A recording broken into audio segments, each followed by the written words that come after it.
The Horus Heresy set the galaxy aflame and turned much of what mankind accomplished during the Great Crusade to ash, a desecration of all the blood that was spilled by the Emperor's war machine and the Space Marines of the Adeptus Astartes, in the name of unifying humanity. The demigod sons of the Emperor, the Primarchs of the Space Marine legions, each had their own part to play in the great conflict that tore the galaxy in two, and each suffered in their own way, irrespective of whatever side they were on. But of all the loyalist Primarchs, the heresy may have just taken the greatest toll on Corvus Corax. For Corvus was betrayed far more than any other being in the Imperium of Man that remained at the Emperor's side. Not once, as he was by Horus and his traitor brothers when the Raven Guard was ambushed on Istvan. Not twice, as he was by Alpharius and the 20th Legion when they corrupted the gene seed he was using as he attempted to remake his decimated legion. But 3 times when the Emperor forsook Corvus entirely and set him up. And this, I believe, led the Raven Lord to grief and despair beyond the comprehension of mortals, setting him on the path to shrug off his life like a cloak he were discarding, and becoming death itself. When Corvus sought an audience with his father, trying to find a way to re-establish his legion and bring its numbers back to fighting strength, the Emperor was too busy with the Webway project to even bother with a face-to-face. After the incredibly difficult childhood that Corvus had, and the extreme bullying he suffered, he was not prepared for the loss of so many of his sons, even though he is a Primarch and much more in charge of his emotions than normal people. The betrayal and the loss weighed so heavy on him that he basically couldn't listen to enough Cure albums and went through a phase where he thought he was Edward Scissorhands before drinking a keg of black coffee and deciding to do something about it. But the Primarch, though he was so broken, literally barely holding on, was only just beginning on his path of suffering. It was then, when he needed his father's guidance on where to focus his efforts, that his father spurned him for his great work. Truly, Corvus was alone, and a Primarch-level depression set in. Sensing that Corvus was killing the mood of everyone around him, spreading his depression and totally bringing down the vibe at all the Primarch parties, Big E decided to reach out telepathically and hook his son up. But honestly, Emperor, when you half-ass something, you really should expect it to blow up in your face. But yeah, the Emperor gave Corvus Corax access to the facilities, templates, plans, genetic material, etc. used in the project that created the Primarchs. The Emperor trusted Corvus in a way that he had never trusted any of his other sons. And it all blew up in his face. Rather than show his kid around the garage and how to use the power tools, Big E just had a throw him in the deep end sort of mentality and thought his telepathic message would be enough. When really, this was when the Emperor needed to step in, be a father, and teach his son how to bat in person. Oh yeah, and Corvus had to navigate a labyrinth filled with a ton of deadly traps just to even get access to the lab. Did Big E bother to tell him how to deal with those? I'll let you figure that one out. Let's just say you should know by now what kind of father the Emperor was. Anyway, Corvus's initial attempts were okay, and he was getting warriors back out there fighting, but his trickiest brother, Alpharius, had a little something special for him. Alpha Legionnaires had infiltrated the Raven Guard and tainted Corvus's experiments with demon blood-infused gene seed or some such heretical shenanigans. Although it is believed the Alpha Legion did not make off with the Raven Guard's gene seed, they did manage to corrupt the next line of Raven Guard Space Marines who suffered horrible maladies and mutations. So after losing 75,000 out of his legion of 80,000 Astartes to his traitorous brothers backstabbing him at Istvan 5, Corvus was again screwed over so badly that it would have been enough to shatter the will and sanity of any lesser being. But since he is a Primarch, he sucked it up, and after getting as much use out of his batch of mutated abominations as he could, he had no choice but to put them down. And Corvus, being the stand-up guy and all-around good dad that he was, took it upon himself to deliver the coup de grace.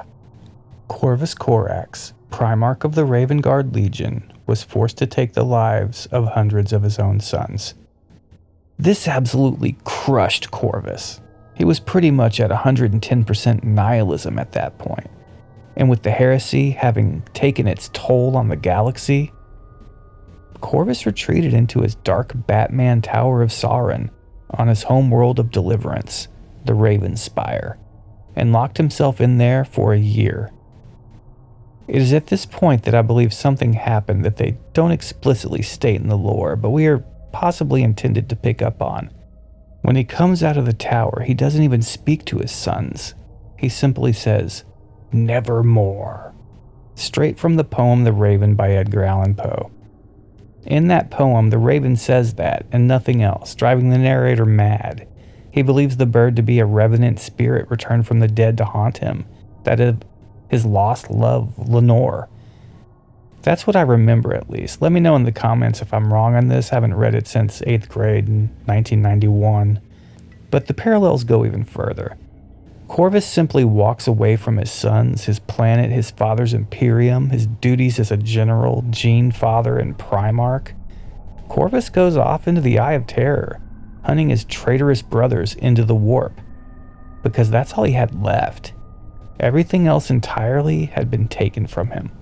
Corvus was as broken a man as a Primarch can be, and I honestly think if he had been a mortal man, he would have just simply up and died from that much grief and sorrow. I mean, this guy is seriously sad. By the time he flies off to deliver justice to his brothers, he's just a walking shadow of himself. Now, it is commonly thought in the community that Corvus Corax became a demon, a loyalist giant crow man, but a demon of the warp. And I'm here to tell you that no, that is not true. When Lorgar sees Corax coming, and Kalta Ar, a dark apostle of the Word Bearers, asks his Primarch, "Is it a demon?" Lorgar answers that no, it is no demon, as Corax passes right through a sorceress circle that demons cannot pass. And if anyone knows what is and isn't a demon, it is Lorgar, the first heretic, Demon Primarch of Chaos Undivided. So if Corvus Corax is not a demon, then what is he? Well, essentially, he is freed from his father's restraints. When the Emperor created the Primarchs, he made a deal with the Chaos Gods, who allowed the Emperor to infuse warp powers and entities into living bodies of flesh. Somehow Corvus Corax seems able to shift between his physical form and pretty much any other form he wishes to take. In the short story Sons of the Emperor, we see just what Corvus and Lorgar have become. Corvus turned into something unnatural. The demon shade dropped the remains to the floor and heaved itself together into the approximation of a human form, though twice as tall as the legionary it had just slain. Tenebrous wings flowed from its back as it advanced, arms ending in spear-like talons. Then later in the same scene, we'd see him take another form, something just as terrifying yet completely different. "There's something moving through the first vaults," Goalok spoke hastily, his words coming fast in a flow of combat stimulants rather than panic. "I think it's beneath." A black pool just swallowed Goalok, Coryphaeus. "We are falling back along the southern transitorum." General Dario continued tersely between short gasps. "There's something ahead of us. It's seeping through the walls of the southern annex, like oil. We are turning north again, via the Presidia." As the story continues, we see Corvus Corax take even more forms, each more terrifying than the last.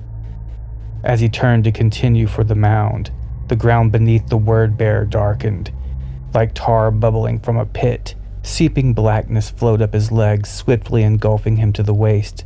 The legionary fired down into the morass, but his bolts simply disappeared without exploding. The thick blackness continued upwards, rivulets of shadow that snaked along his arms and around his throat. Growing, the Umbra lifted the legionary from the ground, snapping an arm at the elbow, the bolter within its grip falling from the fingers. Kalta Ar could not suppress an empathic wince as a leg contorted acutely, assuming an unnatural angle. The legionary's vox was clearly not functioning, and he was thankful they were spared more inhuman noises of painful death. Limb-snapping contortions racked the armored figure, almost tying the warrior into a knot. Ceramite broken, bones shattered. This next example shows that the more Corvus whoops up on the word bearers, the stronger he keeps getting, as if his anger and revenge are driving him further into his warp-fueled rage. Elation lasted only a moment. A tenebrous mass billowed through the antechamber, twitching the limbs and dead eyes of the slaves with its passage. Mouths with dozens of lightning fangs opened in the cloud as it fell upon Apolloth. It seemed that though an invisible blade punctured the word-bearer's gut and lifted him, erupting through his back in a shower of ceramite splinters, shattered bone and blood spray. Armored plates fractured as maws sank their insubstantial teeth into the legionary, snapping limbs and rending bloody welts into the flesh within. His agonized bellows blanketed the Vox for a second until Call to R cut the link. Arcula threw himself at the demon, chainsword snarling, a bladed limb snared out, taking off his head with an almost contemptuous swipe. And lastly, this form is my favorite of all.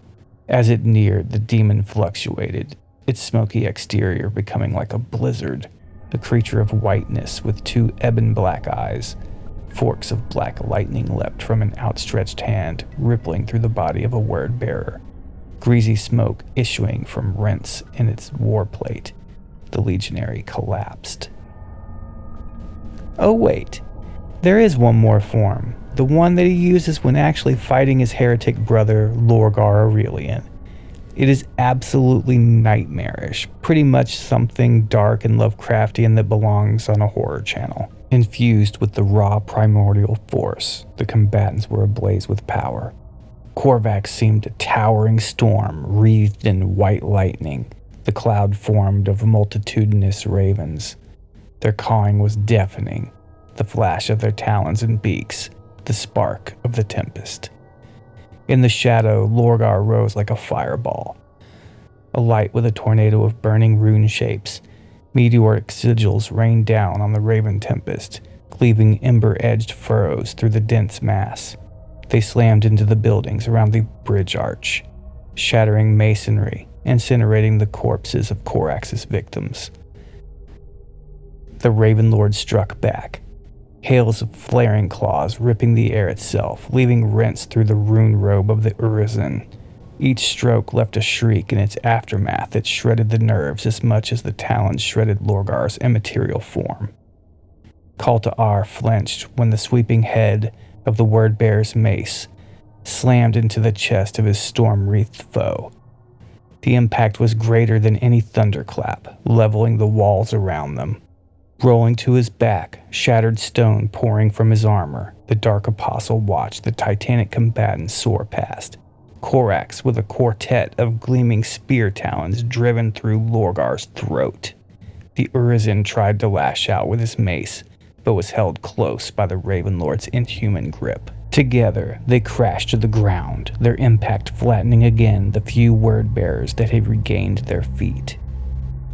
Whether a white, mist-like being with coal-black eyes that commands black lightning, or a storm of ravens stronger than plasteel coalescing and dancing as a flock of shadow, a very tempest of death, the Raven Lord's new guise seems to be non-reliant on his physicality. Though when Lorgar did manage to escape the Lord of the 19th's wrath, Corvus did reassume his regular form, though he was somehow almost a feral version of himself. This tells me that perhaps Corvus has moved on, that perhaps he is in his own afterlife after all, and that he is now his true self, a warp entity that was sold off to the Emperor of Mankind and forced into a body, now set free, now not beholden to either side, and existing only for vengeance, only to seek retribution for the wrongs which has been wrought against him and his sons, the Raven Guard Legion, which, let's be honest, is basically the Imperium of man's version of Delta Force. Corvus's body is not hindered by bolt shells or slowed in the slightest by simple space marines in any way. He tears right through them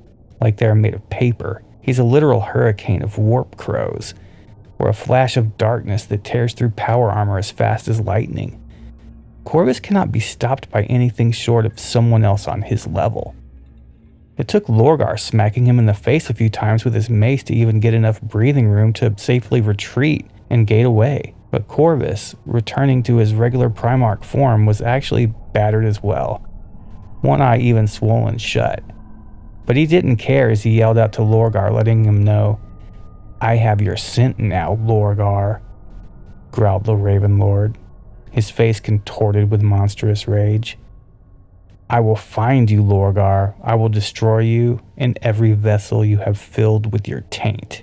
Yeah, Corvus is hunting his brothers in the warp, and he intends to take every single one of the traitor Primarchs out, and probably all the Chaos Marines fighting under their banners. And he has the strength, patience, and cunning to get the job done too, given enough time. But one thing I just do not see happening, even though many in the Warhammer 40k community keep insisting it is inevitable, is for Corvus Corax to return to the setting and reunite with the Raven Guard chapter or any of their successors. I think he will remain an enigma for quite some time. I think he is too far gone to return to his former station and take his place beside Guilliman and the Lion. No, Corvus Corax is essentially just a ghost now. A revenant that exists only to get revenge. Fragments of his former life and torment all he has to hold on to, as he lives only to deliver his personal justice to anyone that wronged him. And in the end, that will include his father. I can imagine Corvus wanting to punch Big E in the face about as much as any Chaos Space Marine does. Maybe he should team up with Cypher and they can go into the throne room together and give the Emperor a piece of their minds before bashing his head in. This path, however, will not sell more models for Games Workshop, and that has to be taken into consideration. I mean, they could easily bring him back to the setting and give him a gorgeous model that everyone buys, like the Lion or Rabute Guilliman models. Who wouldn't want to have a Corvus Corax of their own to paint and game with? But if they did that, it will honestly just crap on this awesome lore that they have now, of him just being a revenant stalking his brothers, making Lorgar crap his power armor every time he thinks of his crow brother. But this kind of shows how Games Workshop and Black Library have written themselves into a corner. There's not much they can do with the Raven Lord at this point. He'd have to somehow be banished from the warp by some super spell cast by probably multiple Daemon Primarchs, or actually catch up to Lorgar or one of the other traitors and slay them. This creates kind of a conundrum for anyone writing Corvus Corax in the future, and makes it really difficult for the Primarch to reunite with his sons in the Raven Guard. A chapter of Space Marines that I am convinced believe their Gene Father will never return. They know it in their black little emo hearts because it is the truth. When Corvus Corax walked away, he walked away for good. A mess of PTSD on a level mortal men just cannot comprehend. The guy was traumatized to the point where he shed everything that was holding him back, no matter how beholden to it he was, including his sanity and his physicality. Every Primarch has the capability to tear away the veneer and reveal the true terror that lies beneath their flesh, but only Corvus Corax has done it. Not even his demon brothers have gotten so in touch with the true power they represent. The ones who are beholden to the ruinous powers have only given their power away, and were they to know the truth, they would know they got the short end of the stick from their deal with the Chaos Gods. The little bit of strength they got from the infernal powers pales in comparison to the power being siphoned off them. A cruel irony. But then again, the Emperor failed to meet his end of the bargain with the Chaos Gods, who saw to it that the galaxy burned because of it. Perhaps with the Daemon Primarchs enthralled to them, they are reclaiming some of the power they lost when they were betrayed by the Emperor. What do you think? Is Corvus stuck in the warp, a revenant never truly alive nor dead? Or will he come back, like Guilliman and the Lion, to reunite with his Space Marine sons? Let us know in the comments.